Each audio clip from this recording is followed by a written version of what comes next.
Patay po ang isang pahinante matapos magulungan ng truck sa Dumaguete City. Base po sa investigasyon, natutulog ang biktima sa ilalim ng truck nang paanda rin po ito ng kanyang mga kasamahan.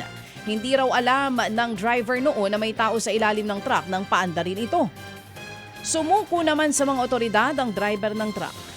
Natagpuan namang palutang-lutang sa ilog ang bangkay ng bagong silang na sanggol na lalaki sa Kidapawan City sa Cotabato. Isang estudyante ang nakakita sa sanggol habang papauwi mula po sa kanilang paaralan.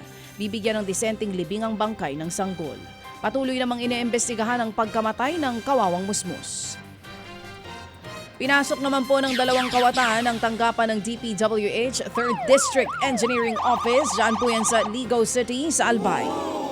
Ayon sa mga pulis, tiyempo pang mga bagong hire lamang ang mga gwardya na naka-duty nang mangyari po ang panloloob. Pumasok ang mga kawatan sa isang bintanang walang nagbabantay at hindi nakakandado. Wala naman pong nawawalang mga dokumento. Pero sinira ng mga suspect ang doorknob sa kwarto at tinangkang buksan ng isang vault. Patuloy ang pag-review sa mga CCTV para malaman kung may natangay nga ba sa iba pang bahagi ng opisina. Tinutugis na rin po ang mga suspect na nanloob. Mga kapatid, brothers and sisters, saan ka pa? Dito na tayo sa totoo.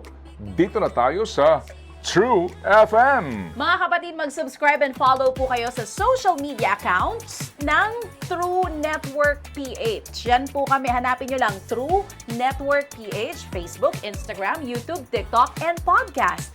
Mapa Apple or Spotify man yan, mahahanap nyo kami. Lahat ng mga napapanood at napapakinggan nyo po sa programa, nasa social media accounts namin yan. So paano mga kapatid? See you sa social media!